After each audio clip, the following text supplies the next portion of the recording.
télévision et de la presse écrite du Nigeria qui ont échangé avec le président de la République en sa résidence officielle de Cocody.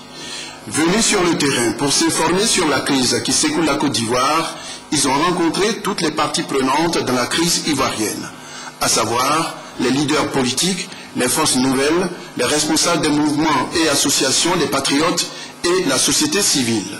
Une initiative hautement appréciée par le président de la République qui a tenu à faire cette déclaration liminaire avant de se livrer aux questions des journalistes. Depuis 2 ans, c'est la première fois que des journalistes d'un pays africain viennent en si grand nombre pour comprendre ce qui se passe en Côte d'Ivoire. Et cela me va droit au cœur. Et je suis prêt à répondre à toutes vos interrogations. J'aime jouer le jeu avec les journalistes. Aucune question n'est interdite. Donc, je vous écoute. We've gone around the country, we've heard a lot from the international media, from the people here as well. I want to hear your own side of the story. What is the problem? La Côte d'Ivoire d'hier n'est plus la Côte d'Ivoire d'aujourd'hui. Et je vais vous donner quelques chiffres pour comprendre cela. Au moment où Houphouët-Boigny proclamait l'indépendance de la Côte d'Ivoire en 1960, nous avions 3 500 000 habitants. Au moment où Babou Laurent prête serment après son élection en octobre 2000, nous avons 16 millions d'habitants. La population a été multipliée par 5. Au moment de l'indépendance, nous avons 16 millions d'hectares de forêt de réserve en Côte d'Ivoire. Au moment où je prends le pouvoir, nous avons moins de 2 millions d'hectares de forêt. Ça veut dire que la forêt est détruite. Au moment de l'indépendance, 85% de la population vit dans les villages. Aujourd'hui, 50 à 51% de la population vit dans les villes. Aujourd'hui aussi, 70% de la population a moins de 30 ans. On peut citer des chiffres comme ça. Mais ce que je veux vous montrer, c'est que le pays a totalement changé. Je crois que beaucoup n'ont pas compris ça. Mais là-dessus est né un sentiment patriotique de Côte d'Ivoire qui n'existait pas avant et que les gens n'ont pas vu naître. Je vous ai dit que 70% de la population a moins de 30 ans. Ça veut dire que 70% de la population n'a pas vécu le combat du RDA. Le RDA, c'était un rassemblement politique qui était dans toutes les colonies françaises. Donc, les gens se mélangeaient entre eux, puisqu'ils ont mené le même combat. Aujourd'hui, 70% de cette population veut que les richesses de la Côte d'Ivoire servent à eux et ils veulent avoir du travail chez eux. Ensuite, il faut signaler que avec la grande pauvreté des pays environnants, la migration est forte ici. Le Nigeria a connu ce problème il y a 30 ans, 20 ans.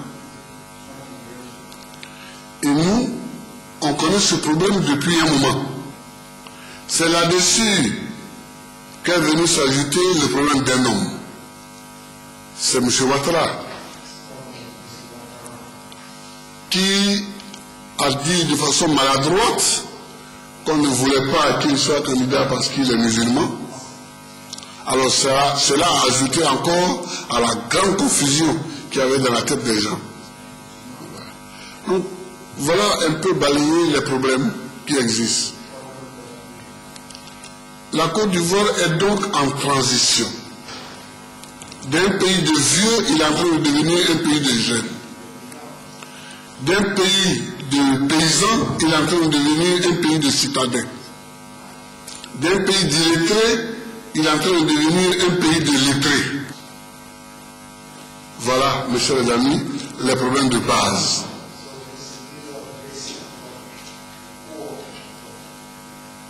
Sur cela, vous pouvez poser toutes les questions, je vous répondrai, mais c'est ça les données de base qu'il vous faut savoir. Il n'y a pas longtemps, je crois, la ministre française de la Défense a dit que ces accords sont caducs. Au moment de l'indépendance, le gouvernement de la Côte d'Ivoire, mais comme le gouvernement du Haute-Volta, qu'on appelle aujourd'hui Burkina Faso, du Niger et du Dahomey, qu'on appelle aujourd'hui Bénin, ont signé un pacte de défense et de coopération militaire avec la France qui devait leur servir de dissuasion militaire. Je vous donnerai une copie de ces accords. Alors, ces accords prévoient notamment une défense commune. Une défense commune, c'est-à-dire que quand un de ces pays est en difficulté, les autres pays viennent l'aider à repousser l'agresseur. Tel est l'esprit de l'accord de défense. Quand on nous a agressés le 19 septembre 2002, je suis arrivé ici le 20 ou le 21, je suis arrivé d'Italie, j'ai demandé l'application de cet accord de défense. La France a refusé. C'est pourquoi j'ai dit, cet accord est vraiment caduc.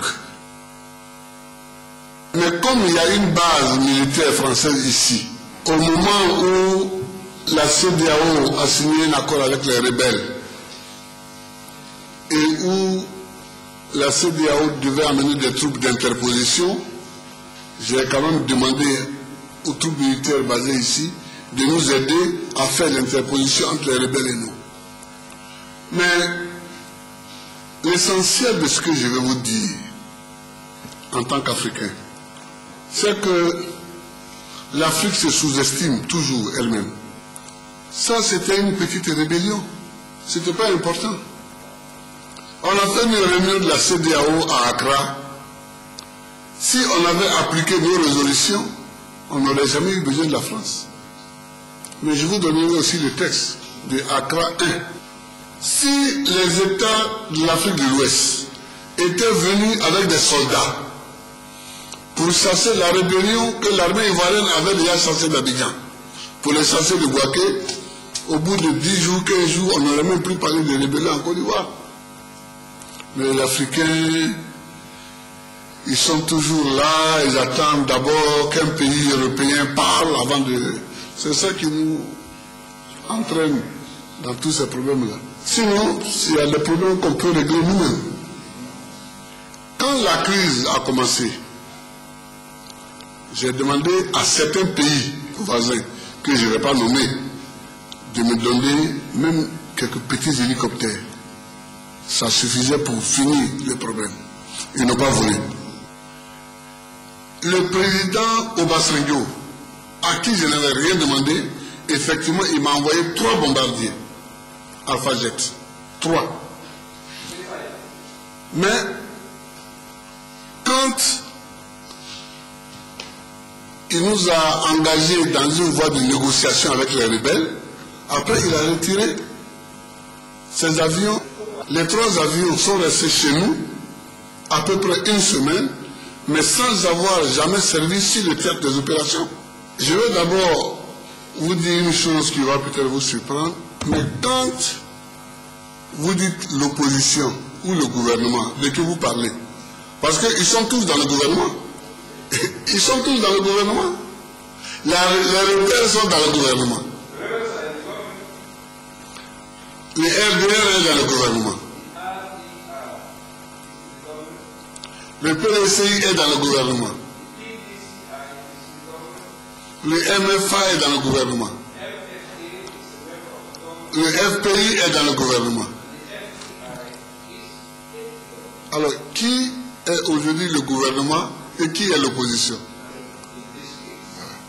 Ceci étant dit, je vais vous donner mon point de vue sur les accords de Marcoussis. Les accords de Marcoussis sont de mauvais accords. Ils sont même des accords qui sont dangereux pour l'Afrique. Je suis en train de préparer un livre dessus pour montrer pourquoi ils sont dangereux. Mais je pense que c'est amoral que de demander à un président de la République qui a été élu par un peuple entier de prendre des rebelles qui sont venus la nuit, tuer des ministres, attaquer le pays, de les prendre et de les mettre dans son gouvernement. Ce n'est pas moral. Je le dis pas pour moi, parce que pour moi les accords ils sont faciles à appliquer. Je vous dis tout à l'heure pourquoi. Mais pour l'Afrique, ça veut dire maintenant qu'en Afrique, pour être ministre d'État, il faut prendre des armes, aller tuer des gens, et puis on vous réunit, on dit bon, ceux qui ont tué, mettez-les dans le gouvernement. Ce n'est pas moral. Et c'est là le fondement de tous les problèmes qu'on a aujourd'hui. Les accords de Marcoussis sont dangereux pour l'Afrique.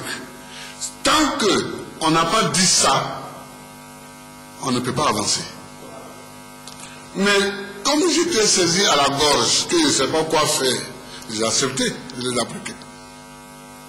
J'ai accepté d'appliquer les accords. Et je les applique. Donc, aujourd'hui, ceux qui vous disent qu'on n'applique pas les accords, ils racontent des histoires, ils racontent leur vie. Je vais vous faire le point. Tous les projets de loi issus de Marcoussis ont tous été examinés en Conseil des ministres. Ça, c'est fini. Le 17 décembre, tous ces accords-là qui ont été examinés au Conseil des ministres vont être votés à l'Assemblée nationale. Donc, le gouvernement a examiné le texte. Le Parlement les vote. Mais les rebelles, ils font quoi? Parce que ce qu'on nous avait promis, et c'est écrit dans Marcoussis, immédiatement après la formation du gouvernement, le processus de désarmement doit commencer. Nous avons formé le gouvernement en mars 2003, ils n'ont pas encore désarmé. Ils n'ont rien fait. Tous les textes sont à l'Assemblée, sauf l'article 35 de la Constitution, parce qu'ils parlent beaucoup de ça. L'article 35, c'est l'article sur l'éligibilité à la présidence de la République. Ces règles sont les suivantes. Il faut que le pays soit d'abord réunifié. Il faut ensuite envoyer le texte au Parlement. Il faut que le Parlement vote le texte aux 2/3 des voix.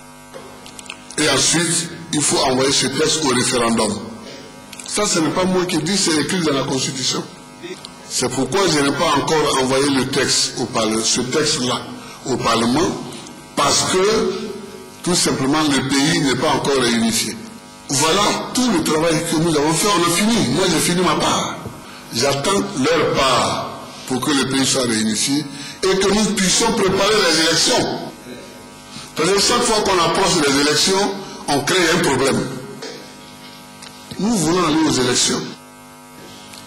Il faut qu'ils libèrent le pays, on va aller aux élections. Nous avons appris que ce sont les relations d'intérêt. Ce sont les relations d'intérêt de la France, oui.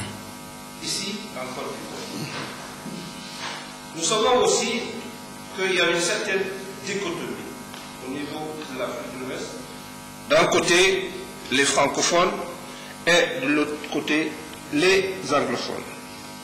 On vous soupçonne, Monsieur le Président, de vous approcher des anglophones, raison pour laquelle vous avez tous ces problèmes. Et de deux, le 6 novembre, l'armée française a attaqué et votre résidence a été bombardée par les Français. Ça, nous le savons. Mais ce que nous ne comprenons pas, pourquoi l'armée ivoirienne n'a pas réagi. Est-ce que l'armée n'a pas réagi parce que vous avez donné l'ordre de ne pas réagir? Ou est-ce, Monsieur le Président, vous avez peur? Nous, on n'est pas en guerre avec la France. La France est un pays nucléaire. Donc, voilà. Et puis, nous n'avons aucun intérêt à aller attaquer la... Qu'est-ce que je vais gagner en attaquant la France? Moi, je n'ai pas de matière première en France. Nous, notre guerre, c'est avec les rebelles. Les troupes françaises étaient ici, elles sont là. Les troupes de l'ONU sont là. Quand je leur dis d'aller désarmer les rebelles, ils disent qu'ils ne peuvent pas désarmer les rebelles. Donc j'ai décidé de désarmer les rebelles. Et le 4, j'ai commencé. Le 4 novembre. 2 jours, on a fait des frappes aériennes pour désarmer les rebelles. Le 6, les Français disent que nous avons touché un cantonnement français et 9 Français sont morts. C'est triste. Et si nous l'avons fait, ça ne peut être que par erreur, mais on peut gérer ça. Mais sans entendre qu'une décision soit prise, les Français sont allés et ont bombardé tous nos avions au sol. Parce que des hélicoptères étaient garés dans la résidence, dans le palais présidentiel à Yamoussoukro. Ils ont bombardé ces hélicoptères aussi. Ils sont venus ici bombarder nos avions de guerre qui étaient installés à Abidjan. Évidemment, le peuple est descendu dans la rue pour protester contre cet acte de barbarie qui n'avait pas de justification. À ce moment-là, ils se sont mis à bombarder les civils qui marchaient dans la rue pour protester. D'ailleurs, une télévision française, Canal+, a passé un film très précis sur le bombardement des civils ivoiriens à la télévision française. C'est pourquoi j'ai dit, quand Madame la ministre française l'a défendu, les accords de défense sont caducs, elle a raison. Ils sont caducs. Des pays africains anglophones, où est le problème? Moi, quand je regarde un Africain, je ne fais pas la différence entre un anglophone et un francophone. Je me dis, c'est un Africain et on a des intérêts de sous-développer, on a des intérêts communs, et je veux qu'on se mette ensemble pour sortir du sous-développement. Anglophone, francophone, mais ça n'a aucun sens. Je suis en train d'écrire un livre sur l'intégration en Afrique de l'Ouest. Il y a des gens qui disent, en Afrique de l'Ouest, ici francophones, qui disent, oui, le Nigeria est trop grand, si la CEDEAO devient une confédération, ils vont nous avaler. Je dis alors, s'ils nous avalent, ça veut quoi? Ah bon, quand la France vous avale ou bien l'Angleterre vous avale, c'est là qu'il vous plaît? Donc, ceux qui disent ça, ils vont toujours dire ça. Parce que je vais toujours me rapprocher des autres Africains, qu'ils soient anglophones, francophones, lusophones, arabophones. Ce n'est pas mon problème. Ce sont les Africains et on a les mêmes problèmes. Les chefs d'État se sont rencontrés à Abuja, au Nigeria, où ils ont pratiquement donné carte blanche à la France pour qu'on impose un embargo à la Côte d'Ivoire. Qu'est-ce que vous avez fait depuis? Est-ce que vous les avez contactés? Est-ce que vous avez parlé avec eux pour voir qu'est-ce qu'ils peuvent vous apporter? Deuxièmement, nous avons été dans les hôpitaux. Nous avons vu les blessés, etc. Et qu'est-ce que le gouvernement compte faire pour aider ces blessés-là et les familles des victimes de cette barbarie? On prend en charge leurs soins médicaux et bon, on fait ce qu'on peut au jour le jour. Mais je crois que quand je serai un peu plus libre, moi-même j'irai le voir et puis on fera ça de façon plus systématique. Je veux dire que Obasanjo a été piégé. Il a été piégé parce que c'est une affaire de quelques chefs d'État francophones. Il fallait mettre un peu de sauce dessus pour faire croire que c'est tout le monde. Donc, ils sont allés sur Obasanjo, ils ont appelé John Kufuor, mais quand vous regardez bien, c'est une affaire réelle. L'épine dorsale, c'est les pays francophones qui étaient là-bas. Regardez bien. Mais ça, ce n'est pas grave. Dans une famille, tu as toujours un frère qui te piétine pour te faire un peu mal, mais ça ne t'empêche pas de vivre. Sinon, du point de vue du droit, ça ne veut rien dire ce qui s'est passé à Abuja. Puisque ce n'est pas l'Union africaine qui a 53 États. Et ce n'est pas la commission paix et sécurité de l'Union africaine qui est présidée par le général Sassou Nguesso, le président du Congo-Brazzaville. Donc, c'est quelques États là qui ont voulu piéger un peu Obasanjo. Voilà. Nous nous sommes rendus compte que certains secteurs économiques essentiels de la Côte d'Ivoire sont gérés par des compagnies françaises. Et les contrats que ces compagnies ont avec le gouvernement ivoirien arrivent à terme cette année. Est-ce que vous êtes prêts à renouveler ces contrats-là? Parce que de notre point de vue, ça pourrait être la cause des difficultés que vous traversez en ce moment. J'ai trouvé des contrats en place. Ces contrats, je les laisse s'exécuter tranquillement. Maintenant, si des contrats arrivent à terme, on va étudier. Et moi, j'ai décidé toujours selon l'intérêt de la Côte d'Ivoire. Toujours. Si je pense que le contrat est bon, je le reconduis. Si je pense qu'il doit être amélioré, je demande aux contractants de l'améliorer. Parce qu'un pays ne peut pas signer un contrat pour perdre. Si je signe un contrat, c'est pour que la Côte d'Ivoire gagne. C'est pour que l'autre aussi gagne. Mais nous, on doit gagner aussi. Mais je pense que c'est tellement normal. Mais je voudrais vous dire que si c'est vraiment ça le raisonnement des gens, ils m'attaquent pour rien. Parce que depuis que je suis là, je n'ai encore attaqué aucun intérêt français. Un Français ne peut vous dire que dans tel domaine, le président Gbagbo a nuit aux intérêts français. Vous voyagez, nous sommes allés jusqu'au nord, nous avons vu une situation difficile pour la Côte d'Ivoire. Et donc, je voudrais vous poser la question de savoir quand est-ce que vous pensez que cette situation va finir? Quand est-ce que vous pensez que nous aurons la fin de cette crise? Je voulais que la crise finisse le 6 novembre. C'est pourquoi j'ai fait mes frappes aériennes pour que la crise finisse une fois pour toutes le 6 novembre. Maintenant, on va demander à l'ONU de nous dire exactement quand ça va finir. En tout cas, au niveau des accords qui sont signés, j'ai fini mon travail. Donc, s'il ne tient qu'à moi, je veux que ça finisse maintenant. Écoutez, chers amis, je vais vous raconter une histoire.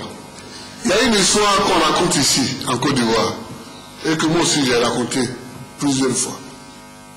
Un homme est allé en brousse et il a rencontré un génie. Le génie lui a dit, moi on ne me voit pas souvent. Tu as la chance que tu m'as rencontré. Demande-moi tout ce que tu veux. Je te donne tout ce que tu veux. Mais ton voisin aura le double de ce que toi tu vas avoir. Il dit, qu'est-ce que je vais demander? Si je demande 100 milliards de dollars, il va me donner. Mais mon voisin va avoir 200 milliards de dollars. Il est revenu voir le génie. Il dit, crève-moi un œil. Comme ça, tu vas crever les deux yeux de mon voisin. Vous voyez, c'est comme ça sont les Africains. La crise de Côte d'Ivoire, ça fait souffrir certains pays plus que nous, mais ils préfèrent souffrir, mais il faut que la Côte d'Ivoire souffre plus. Voilà ce que je voulais vous répondre. Nous avons voyagé à travers le pays et deux positions se sont dégagées nettement. La première position, quand on se trouve de ce côté du pays, c'est qu'il s'agit d'une lutte de libération contre le colon français, la puissance impérialiste de la France. Lorsqu'on se trouve de l'autre côté, le sentiment est que les musulmans sont maltraités dans ce pays. Ils sont victimes de beaucoup de violations de leurs droits.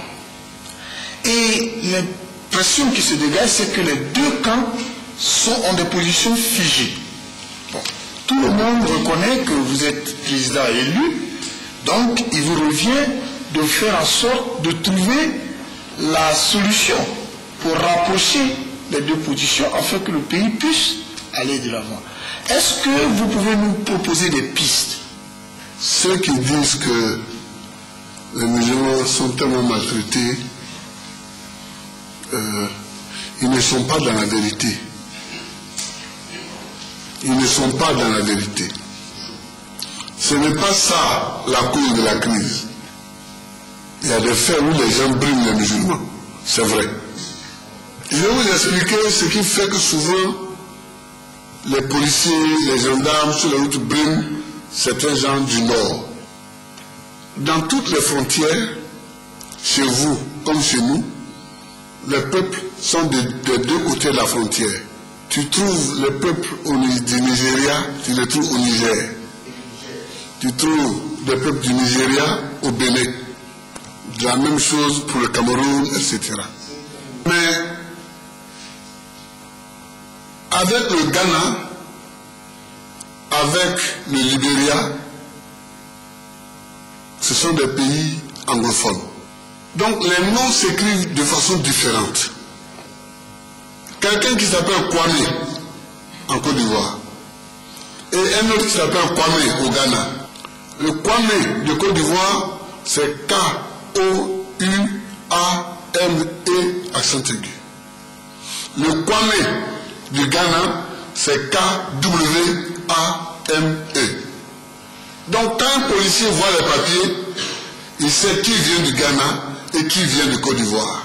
Quand tu vas à la frontière de la Guinée, du Mali et du Burkina Faso, on a tous été des colonies françaises. Tu trouves un Koulibaly ici, tu trouves Koulibaly Mamadou en Côte d'Ivoire, tu trouves Mamadou Koulibaly au Mali. C'est écrit de la même façon. Le président de l'Assemblée nationale ici, il s'appelle Mamadou Koulibaly. Mais il y a beaucoup de Mamadou Koulibaly au Mali, il y a beaucoup de Mamadou Koulibaly au Burkina Faso, il y a beaucoup de Mamadou Koulibaly en Guinée. Mais c'est difficile pour un policier. Les policiers font quelquefois du zèle et puis ils demandent l'argent aux gens qui sont habillés en grand habit musulman. Comme on sait qu'il y a cette difficulté pour les noms, les policiers, les raquettes, on leur demande l'argent. Mais ça, ça ne peut pas justifier une guerre civile. Et vous voyez, dans l'État de Côte d'Ivoire, dans mon gouvernement, on est 40 personnes. Il y a 13 personnes du Nord. Le président de l'Assemblée nationale, il est du Nord. Le Premier ministre, il est du Nord. Le président du Conseil économique et social, il est du Nord. Le grand chancelier de l'ordre national, il est du Nord. Alors, moi je dis, oui, peut-être que certains peuvent avoir des difficultés à circuler, mais ça ne peut pas être la guerre civile. Ça ne peut pas justifier la guerre civile. Je ne crois pas à ça. Ce que je souhaitais dire sur ce point. Le point que je vais ajouter, c'est qu'ici, les gens du Nord, qui sont généralement musulmans, ils sont commerçants. Ils sont dans toutes nos villes. Alors, si on leur en veut, on va les attaquer chez nous, au lieu d'aller les attaquer en haut. Donc, je vous le dis franchement, je ne crois pas que ce soit ça la cause de la guerre. Nous sommes arrivés ici, nous avons vu que les vues de certains membres de votre gouvernement sont à l'opposé de ce que vous nous dites. Pour abréger, nous disons que aujourd'hui, il y a un certain refroidissement entre vous et les autres chefs d'État de la sous-région. Qu'en est-il, Monsieur le Président? Le premier volet, c'est que je n'ai rien changé du tout. Après, si vous voulez venir ici, vous installer, vous pouvez venir. Si vous voulez venir créer un journal, une télévision, une radio. Aujourd'hui même, les députés sont en train de discuter pour voter une loi sur l'audiovisuel pour permettre que les gens créent beaucoup de radios, beaucoup de télévisions. Donc, on n'a jamais chassé quelqu'un. Depuis que je suis président, aucun étranger n'a été chassé par l'État de Côte d'Ivoire. Aucun. Et depuis que que la Côte d'Ivoire est Côte d'Ivoire, aucun chef d'État n'a jamais chassé aucun étranger. Mais il y a eu des vagues, comme en 58, il y a eu les Béninois, enfin on disait les Daomiens, les Togolais, qui ont été chassés en 58. 58, j'étais petit. Et en 69, le voltaïque. Et puis, il y a eu aussi un moment les Mauritaniens, mais il n'y a pas un acte de gouvernement pour ce faire. Donc, si quelqu'un vous a raconté ça, il vous a raconté vraiment des histoires. Allez dans mon petit village, où on est tout petit village, il y a même un quartier de Burkinabé qui est là-bas. Il vit tranquillement. Donc, vous m'écoutez, hein? Si quelqu'un vous a raconté ça, il raconte des histoires. Est-ce que vous ont montré un document? Donc, parce que c'est le mensonge. C'est le mensonge. Alors, mais vous dites qu'il y a beaucoup de gens de mon gouvernement qui ne sont pas d'accord avec moi, ça c'est normal par contre. Parce que c'est le gouvernement de Marcoussi, hein? C'est le gouvernement Marcoussi. On prend des rebelles, on prend un parti ici, on prend un parti... Ça, c'est pas un gouvernement. Ça, ce n'est pas un vrai gouvernement. Oui. C'est pourquoi je dis, ce qui est arrivé ici, il ne faut plus que ça arrive dans un autre pays africain. Ceux qui doivent venir attaquer la Côte d'Ivoire se réunissent au Burkina Faso. Et de là-bas, ils viennent attaquer la Côte d'Ivoire. Mais lui et moi, on ne peut pas s'embrasser. C'est normal qu'on soit en désaccord. C'est comme ça. Donc ceux qui m'ont attaqué là, moi je les connais et puis eux ils me connaissent. Je peux pas on ne peut pas être d'accord. Excellence, je voudrais vous dire que je dirige un quotidien dans le nord du Nigeria. Et donc, je voudrais vous dire que depuis la fin de la guerre froide, il y a la question d'identité est une question centrale de la vie politique de nos États. Et vous en avez parlé dans l'introduction que vous avez bien voulu faire. En Côte d'Ivoire, il y a un article, l'article de la Constitution, l'article 35, qui exclut une personnalité musulmane très importante de la vie politique en Côte d'Ivoire. Au Nigeria, on dit, bon, c'est soit l'un des deux parents. En Côte d'Ivoire, on dit c'est les deux parents dans Côte d'Ivoire. Et vous, dans les explications que vous donnez, vous semblez maintenir cette position sur l'article 35. Et vous parlant de la situation difficile que vivent les musulmans ici, vous dites que c'est un problème administratif, simplement. Alors que nous venons du Nord, et nous nous sommes rendus compte que c'est plus que ça. La preuve, vous avez eu une guerre entre vos mains. Et il faut reconnaître que, historiquement, la Côte d'Ivoire a connu ce développement-là grâce à l'apport des étrangers. Alors, qu'est-ce que vous comptez faire pour que des solutions soient trouvées comparativement à cette eau? Le nord Nigeria, ce n'est pas le nord de la Côte d'Ivoire. C'est pas... Il ne faut pas comparer, pas du tout. Mais sur l'article en question, je vais vous dire que je vais vous donner mon point de vue. Moi, excusez-moi, mais je m'en fous des conditionnalités pour être candidat. Celui qui vient, je me présente contre lui. Je gagne, je gagne. Je perds, je perds. Je m'en vais à la maison. Je ne suis pas obnubilé par le poste de président de la République. Et le monsieur dont vous parlez, vous ne dites même pas celui qui est musulman. C'est pourquoi je ne veux pas mélanger son cas avec les musulmans. Voilà. Vous savez, les constitutions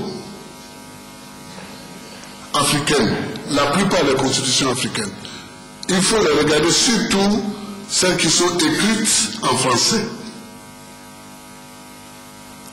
Elles ont toutes une marque, ou presque toutes une marque, Et ce n'est pas moi qui ai écrit ça. Pour être candidat à la présidence de la République, la seule fonction, il faut être né de père et de mère nationaux. Ce n'est pas moi qui ai écrit. Uniquement pour le poste de président de la République. Mais je vais vous donner des exemples africains et des exemples non africains. En Afrique, même le Burkina Faso qui est là, il est écrit dans leur constitution que pour être candidat à la présidence de la République, il faut être de père et de mère burkinabé d'origine. Burkina Faso. C'est pourquoi souvent, quand certains chefs d'État parlent, moi je suis assis, je rigole. Pour le Gabon, c'est encore plus grave. Pour le Gabon, quand vous avez acquis la nationalité gabonaise, il faut que vos descendants attendent 4 générations avant d'être candidat. Mais en Algérie, pour être candidat à la présidence de la République, est-ce que vous connaissez la constitution algérienne? En Algérie, pour être candidat à la présidence de la République, il faut être de père et de mère algérien, mais en plus, il faut être musulman. Il faut que votre conjointe, votre épouse, si vous êtes un garçon, soit musulmane et algérienne, et votre époux, si vous êtes une femme, soit algérien et musulman. Et en plus, il faut avoir fait la guerre de libération. Si tu es jeune, il ne faut pas que tes parents aient été contre la guerre de libération. Ça, c'est leur loi. Qu'est-ce que moi j'ai à voir dedans? Je suis président, j'ai trouvé une constitution, je la respecte, c'est tout. Mais je n'ai pas de problème avec ça. Mais aux États-Unis, pour être candidat à la présidence de la République, il faut être né sur le sol américain. Donc Henry Kissinger n'a jamais pu être candidat. Madeleine Albright, elle ne peut pas être présidente ou vice-présidente. Schwarzenegger, il ne peut pas être... Non, ça, dans les pays, les gens ont les lois, il faut respecter la loi. Et puis c'est tout. Le Nigeria et la Côte d'Ivoire, il ne faut pas toujours comparer. Pour vous dire la vérité, cette loi a été votée pour la première fois en 1994, j'étais député. Et la deuxième fois en 1998, j'étais encore député. Les 2 fois, j'ai voté contre, pour d'autres raisons. Voilà. Mais, je suis président de la République. Je trouve en place une constitution sur laquelle, après avoir été élu, j'ai prêté serment. Je la respecte. Et je la fais respecter. En plus, dès que j'ai été élu,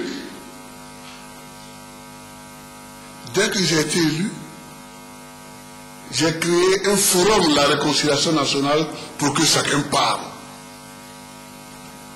Pendant 3 mois, tous ceux qui avaient quelque chose à dire sont venus parler en direct à la radio et à la télévision pour ne pas qu'on coupe. Les gens ne sont pas venus parler. Même pour Bédier qui était en France et pour Ouattara qui était au Gabon, c'est moi, je leur envoie des avions pour les gens. Je leur dis, venez parler. Pardon, venez parler.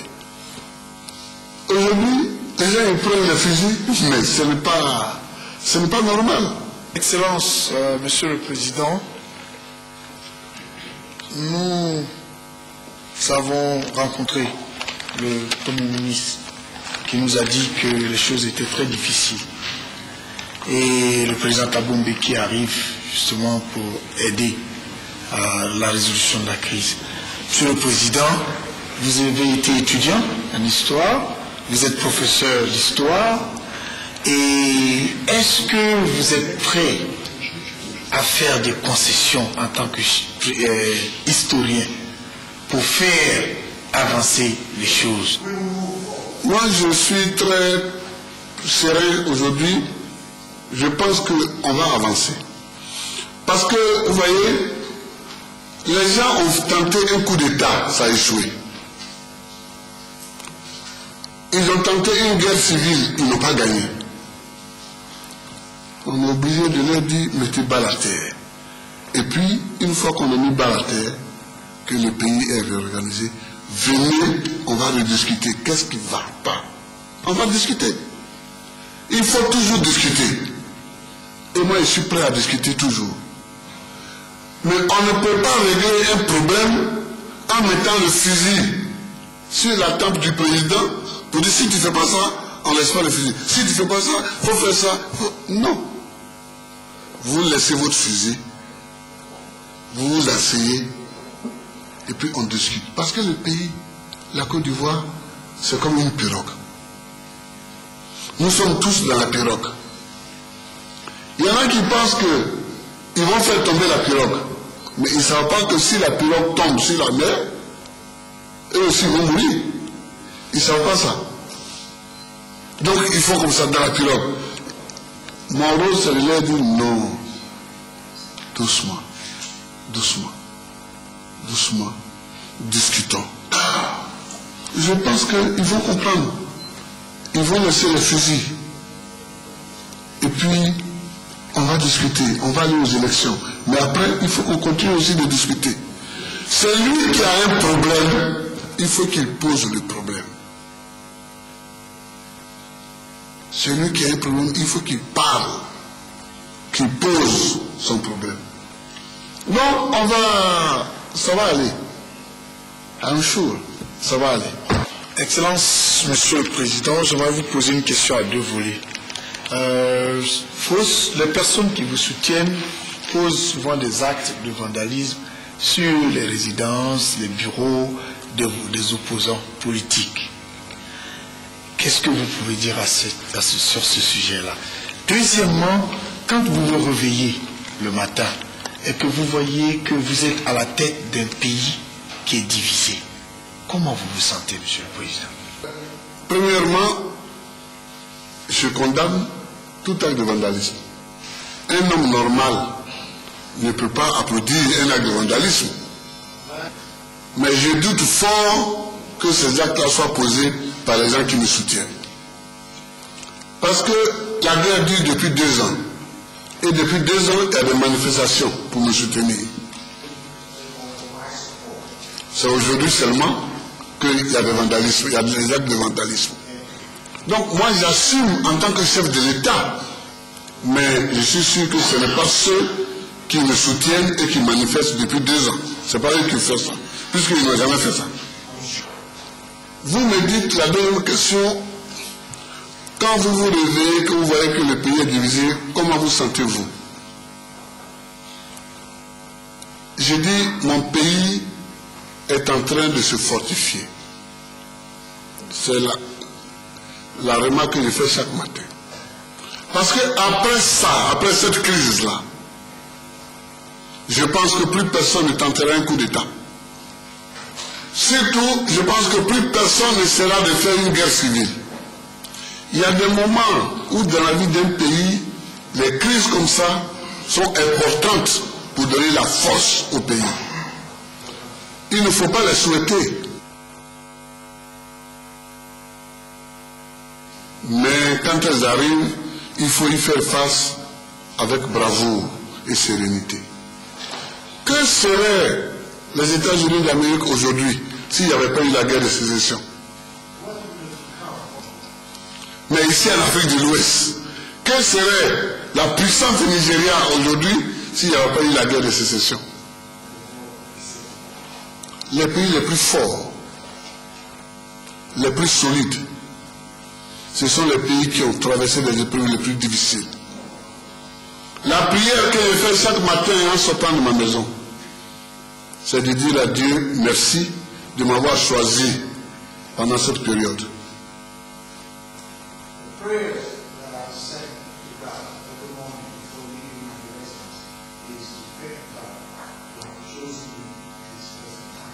Merci de m'avoir choisi pour mener la nation ivoirienne à la naissance.